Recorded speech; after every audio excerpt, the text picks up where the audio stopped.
अब आइए, साथ ही साथ मैं ये बता रहा था कि जो इश्तिहार में आपने नाम पढ़ा है,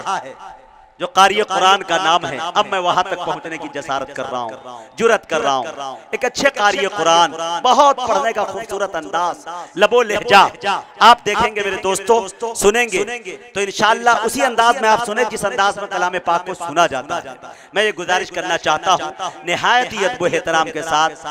हमारे अल-जामियतुल अरबिय्या अशरफुल उलूम कनवा के शोबे तजवीद के मायनाज उस्ताद जनाब कारी आबिद हुसैन साहब से गुजारिश कर रहा हूँ कि वो तशरीफ लाए और तिलावत कलाम पाक से इस महफिल का अच्छे अंदाज में, फिर पुरजोर अंदाज में जीनत बख्शे।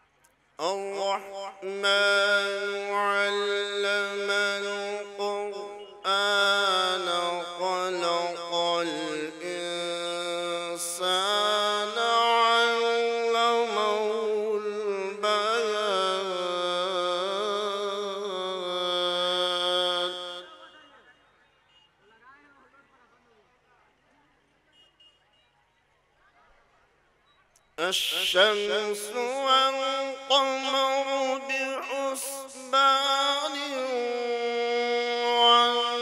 والنجم والشجر يسجدان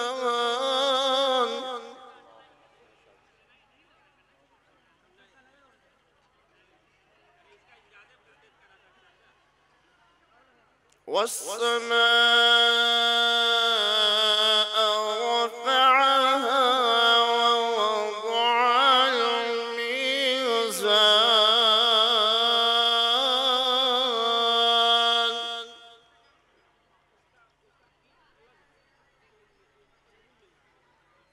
ألا تطغوا في الميزان وأقيموا الوزن بالقسط ولا تخسروا الميزان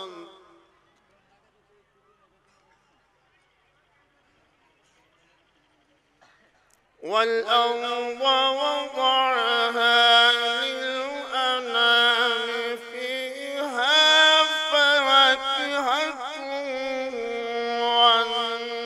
والنخل ذات الأكمام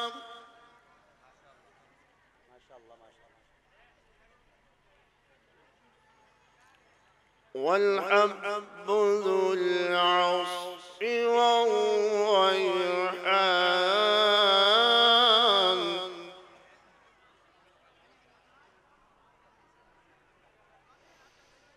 والحب ذو العصف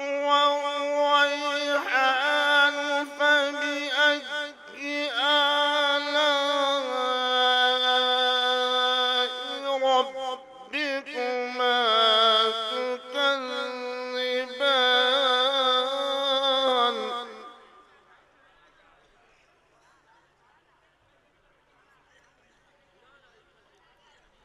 خلق الإنسان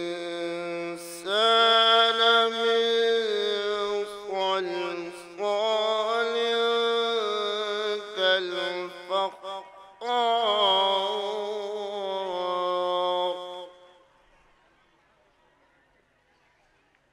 وخلق الجان من مارج من نار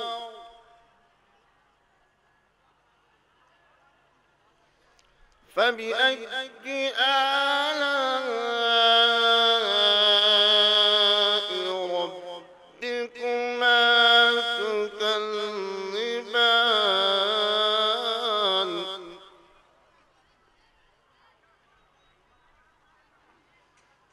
رب المشرقين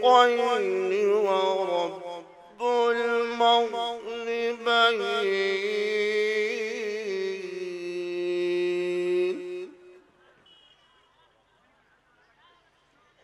رب المشرقين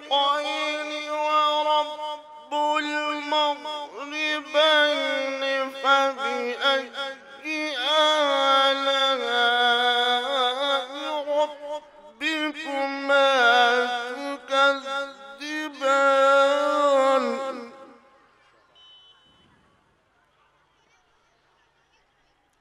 مرج البحرين يلتقيان بينهما برزخ لا يبغيان فبأي آلاء ربكما تكذبان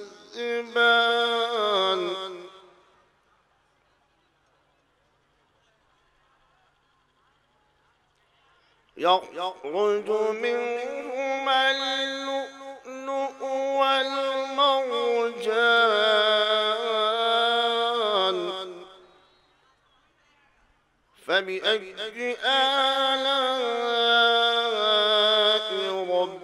ربكما تكذبان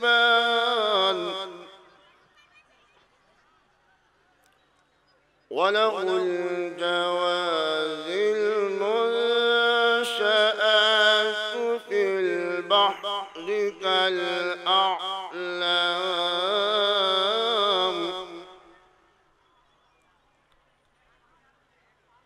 وله الجوار المنشآت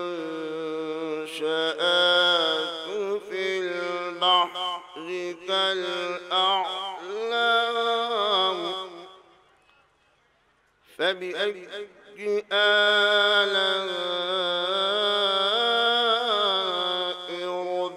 ربكما تكذبان